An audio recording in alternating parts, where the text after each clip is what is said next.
ఆయన వైఎస్ కుటుంబానికి వీర విధేయుడు. ఒక్కసారి కాదు, వరుసగా 5 సార్లు టికెట్ అందుకున్నారు. 3 సార్లు సత్తా చాటారు. చివరకు రాజకీయాలనే వదిలేశాడు. ఈ పరిస్థితికి ఆయన తీరు కూడా కారణమనే వాదనలున్నాయి. ఇంతకీ ఎవరా వ్యక్తి, ఎందుకా పరిస్థితి?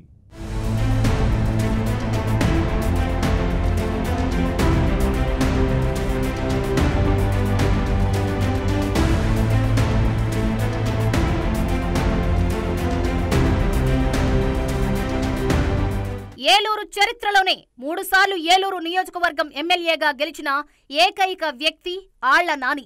ఉమ్మడి ఆంధ్రప్రదేశ్ మాజీ ముఖ్యమంత్రి డాక్టర్ వైఎస్ రాజశేఖర్ రెడ్డి కుటుంబానికి అత్యంత సన్నిహితుడిగా పేరుంది.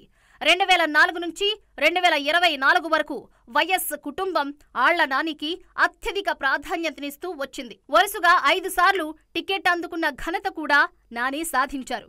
కానీ 3 సార్లు మాత్రమే విజయం సాధించారు. 2004, 2009, 2019 ఎన్నికల్లో గెలుపొందారు. 2014, 2024 ఎన్నికల్లో మాత్రం ఘోరంగా ఓడిపోయారు.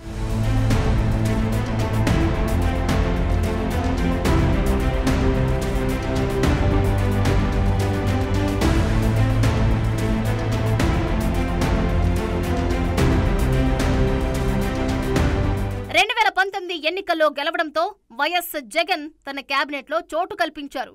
డిప్యూటీ సీఎం పదవితో పాటు వైద్య ఆరోగ్య శాఖ మంత్రి బాధ్యతలను అప్పగించారు. అయితే కేవలం 2.5 ఏళ్ల తర్వాత మంత్రి పదవి నుంచి ఆయన్ను తొలగించారు. 2019 నుంచి 24 వరకు ఎమ్మెల్యేగా, మంత్రిగా సాధారణ ప్రజానికానికి ఆళ్ల నాని అందుబాటులో లేరని వాదనలు బలంగా ఉన్నాయి. ఒకవేళ ఏలూరులో ఉన్నా ఆయన్ను కలవడం అంత ఈజీగా ఉండేది కాదట. తిరుపతి వెంకన్న దర్శనం కంటే ఆళ్ల నాని దర్శనమే కష్టమనే విమర్శలు కూడా వచ్చాయి. అప్పట్లో ఆయన్ను కలవాలంటే కొందరు షాడో ఎమ్మెల్యేలను ప్రసన్నం చేసుకోవాల్సిన పరిస్థితి ఉండేదట. ఆళ్ల నానికి వ్యక్తిగతంగా మంచి ఇమేజ్ ఉన్నప్పటికీ నియోజకవర్గ ప్రజలకు ఎలాంటి న్యాయం జరగలేదనే ఆరోపణలు ఉన్నాయి. ఎలాంటి అభివృద్ధి చేయలేదనే వాదన కూడా ఉంది.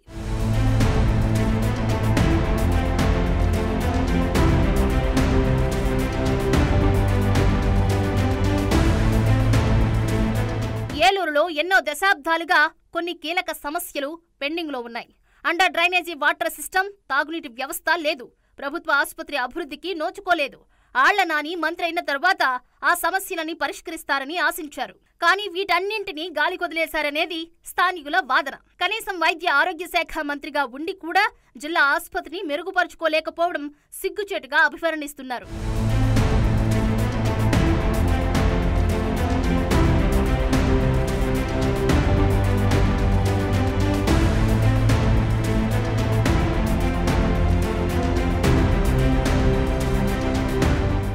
సార్లు ఎమ్మెల్యేగా గెలిచిన ఆళ్ల నానికి 2024 ఎన్నికల్లో చావు దెబ్బ తగిలింది. ప్రత్యర్థి టీడీపీ అభ్యర్థి బడేటి రాధాకృష్ణయ్య దాదాపు 61,000 పైచిలుకు ఓట్లతో గెలవడం ఆళ్ల నానికి పెద్ద షాకే. స్వల్ప మెజారిటీతో బయటపడినా పర్లేదులే అనే భావనలో ఉండేవారు. నియోజకవర్గం మొత్తం మీద కనీసం 45,000 ఓట్లు కూడా తెచ్చుకోలేకపోవడంపై ఆళ్ల నాని చాలా బాధపడినట్లుగా తెలిసింది. నియోజకవర్గ అభివృద్ధి పట్ల ఆళ్ల నాని వ్యవహరించిన తీరు వల్లే ఈ పరిస్థితి వచ్చిందనేది ఆయన వర్గీయుల్లో కొందరి వాదన. వైసీపీ ఓడిపోయిన కొద్ది రోజుల్లోనే ఆ పార్టీకి జలక్కిచ్చారు సీనియర్ నేత ఆళ్ల నాని.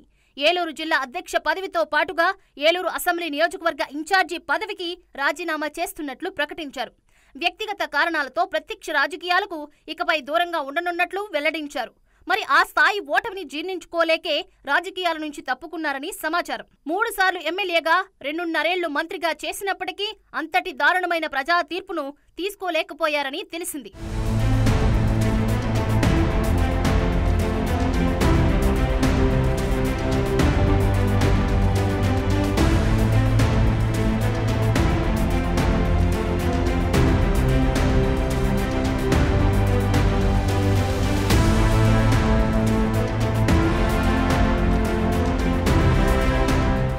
దశాబ్దాలు రాజకీయ అనుభవం ఉండి 3 సార్లు ఎమ్మెల్యేగా గెలిచిన ఆళ్ల నాని వైసీపీకి రాజీనామా చేయడం ఆ పార్టీలో కలకలం రేపింది. నాని రాజీనామాతో ఏలూరులో ప్రతిపక్షం అనేది లేకుండా పోయింది. ఆళ్ల నాని ఇన్ఛార్జిగా ఉన్న సమయంలో ద్వితీయ, తృతీయ క్యాడర్లు ఎవరూ లేకుండా ఒకే ఒక్కడు అన్న రీతిలో కొనసాగారు. దీంతో ఆయన రాజీనామాతో వైసీపీకి గట్టి దెబ్బ తగిలినట్లయింది. ఇక విపక్షమే లేకపోవడంతో ఏలూరులో టీడీపీకి తిరుగు లేకుండా పోయింది. రాజకీయాలను ఎంతో ఇష్టంగా చేసిన ఆళ్ల నాని అనూహ్యంగా ప్రత్యక్ష రాజకీయాలకు దూరం కావడం వైసీపీకే కాదు, ఆయన అభిమానులకు కూడా పెద్ద షాకే. మళ్లీ నాని లాంటి నేతను ఏలూరులో తయారు చేసుకోవాలంటే వైసీపీకి అది కత్తిమీద సామనే చెప్పాలి.